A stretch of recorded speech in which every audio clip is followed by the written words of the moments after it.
Conflict of interest. The FSP must always be aware of conflict of interest and must put in place conflict of interest management policy. The FSP must avoid or reduce, where it cannot avoid, any conflict of interest between the FSP and the client or the representative and the client. When a provider renders a financial service, this provider must disclose to the client that the existence of any personal interest in the relevant service or of any circumstance that gives rise to an actual or potential conflict of interest in relation to such service, and take all reasonable steps to ensure fair treatment of the client. What is then conflict of interest?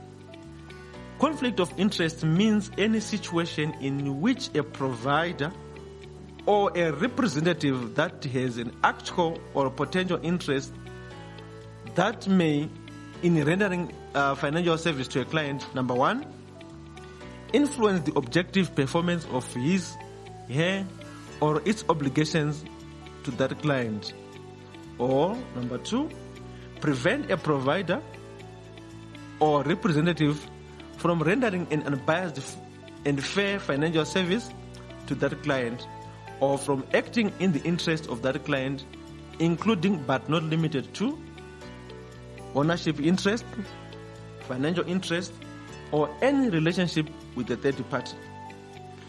It is important that you understand the definition of conflict of interest. I recommend that you pause the video and go through the definition over and over again until you fully understand the definition. Ownership means any equity, proprietary interest for which fair value was paid by the owner at the time of acquisition, other than equity or proprietary interest held as an approved nominee on behalf of another person. It includes any dividend, profit share, or similar benefits derived from the equity or ownership interest. Financial interest includes cash equivalent, vouchers, gifts, service, advantage, benefit, discount, foreign or domestic travel, hospitality, accommodation, sponsorship, other incentives, and valuable considerations. Financial interest excludes an ownership interest, training as long as it is not exclusive on products, legal matters relating to products, general financial and industry information, third-party systems which you need, but excluding travel and accommodation in relation to the training. Immaterial financial interest means any financial interest which in rand value does not exceed 1,000 rands over a calendar year period and is paid by the same third party during that year and is received by a sole proprietor or a representative for his or her own direct benefit, or a provider for its benefit or for the benefit of its representative.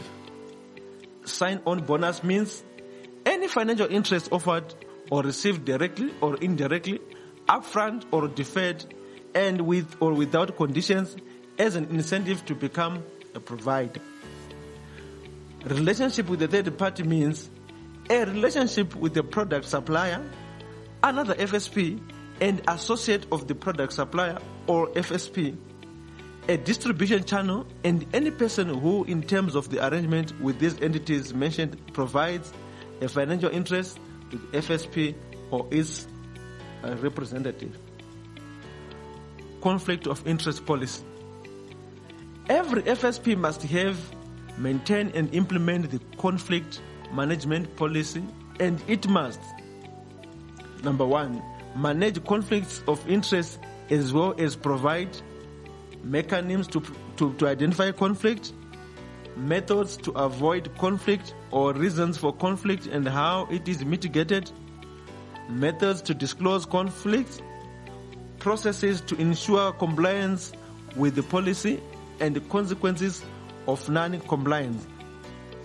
Number 2, the policy must specify the type and basis on which a representative will qualify for a financial interest offered and that it is not prohibited. The policy must also include a list of all associates, name of third parties who have an ownership interest in the FSP, and vice versa, as well as details regarding the nature and extent of the ownership of interest. The policy must be always easy to understand. Employees, representatives, and associates must be aware of the policy through training and educational material. Providers must monitor compliance with the requirements pertaining to conflict of interest and review the policy annually. The conflict management policy must be published in appropriate media and be easily accessible. The compliance report must include a report on the policy, including details pertaining to implementation of the policy, monitoring compliance with the policy, and accessibility of the policy. Thank you.